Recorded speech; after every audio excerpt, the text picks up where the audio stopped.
This is Tutor to You Politics. Today we're focusing on an assessment from Component 1, Topic 1, the participation crisis. So this is one of the first debates you'll study in Component 1.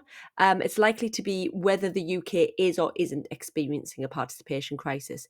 It's a really interesting subject with lots to get your teeth into, so it's a really nice start to A-level politics.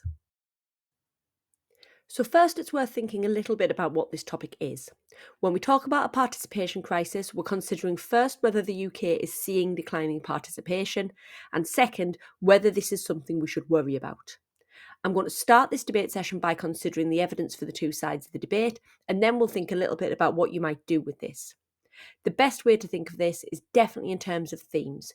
We don't want to see a big list of arguments in favour and a big list of arguments against. We need to see comparative analysis, which is best demonstrated when you pair your arguments together. So to study this issue, we should probably start with formal participation, namely voting in elections. When we think about voting, we usually think about declining turnout. This is clear when we look at the big picture. In the 1950s, we generally had a turnout of around about 80%.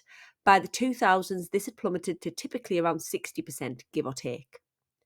If we think about what this tells us, it indicates that there's been a change in attitudes towards voting. Whether that be a result of apathy or changing priorities or whatever it may be, the voting public are clearly changing their view on voting. This is perhaps exacerbated when we consider that the groups least likely to vote are young. So if today's 18 to 24-year-olds don't start voting as they age, these statistics are only going to get worse. The picture is also worse when we look at second-order elections like metro mayors, devolved assemblies, which suggests that our issue isn't exclusively with Westminster. However, it's important not to perceive this declining turnout as a steady decline. It's more of a spiky profile. By that we mean that interspersed in low turnouts, we've seen some elections and referendums with surprisingly high turnout. The Scottish independence referendum had 84.6%. This might suggest that it isn't a decline in participation, but that voters are inclined to reflect on whether it's necessary to vote and only cast a vote when they believe the outcome will truly make a difference. In terms of voter turnout, this may be some cause for optimism. Next up, we might want to consider membership of political bodies. So this might be political parties, trade unions, or other pressure groups. These have seen marked decline since their heyday. In 1960, around 40% of the working age population were in a trade union, compared to less than 20% today. Once upon a time, membership of political parties were part of the fabric of British life, connected to people's work and social life as much as their political views. The broad membership base of these organisations might indicate to us that there was historically a perception that the electorate benefited from these memberships, and decline suggests they no longer do. However, just because formal recorded membership of pressure groups is in decline, it doesn't mean that informal participation in said groups is also declining. Many pressure groups have largely abandoned official membership as a marker of success, instead choosing to focus on having a wider reach on social media. Furthermore, it can be an exaggeration to say that political party or trade union membership, just by virtue of numbers, was more engaged in the past. Many members of these groups were largely inactive, members because they attended the local social club, but disinclined to get out there and leaflet at election times. Meanwhile, those making an active choice to join a party today are likely to be active in that party. Moving on, we might then consider participation in politics in terms of informal participation. Attempts by the public to influence the government between elections is generally considered ineffective. Despite some early enthusiasm, e-petitions haven't really become an established part of British political culture, as many thought they would. Equally, while attention grabbing when they happen, large-scale protests or direct action are noticed because they're unusual. They're not a regular occurrence, and what looks like huge activity is actually a tiny percentage of the population. Only 18% of people have ever taken part in a public protest, and even among this minority, most think it doesn't make a difference. This all might indicate to us that even informal political action is not especially popular in the UK.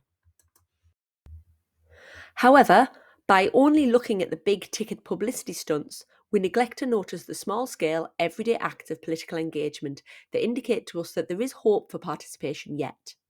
For example, it's estimated that over 70% of the UK population has engaged in political consumerism.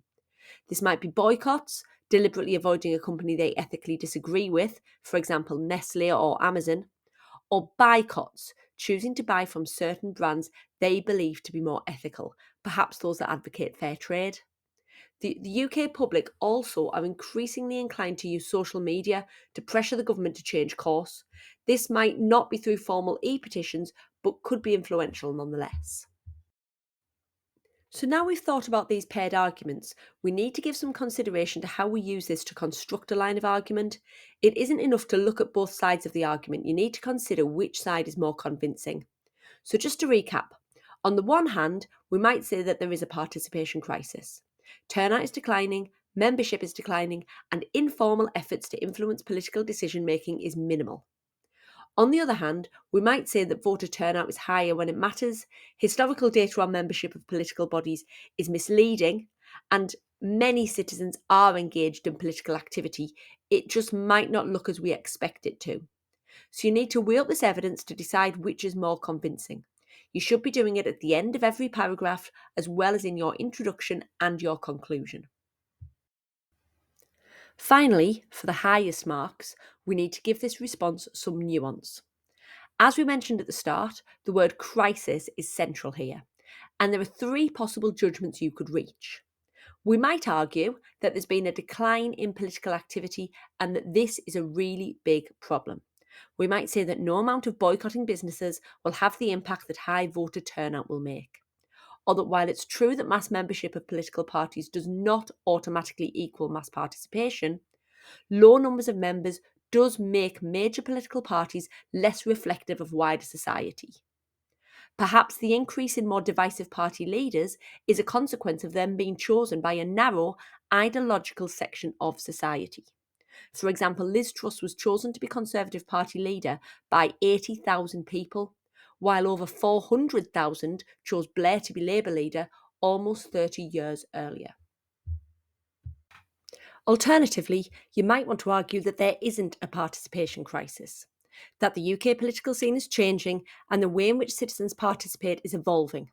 Of course, we aren't members of trade unions anymore, they're an outdated relic of the past. It's actually more relevant that people are finding new ways to participate. This is not a lesser form of participation, it's simply different and doesn't mean we're experiencing a crisis. Finally, you could also make the case that declining political participation is a good thing.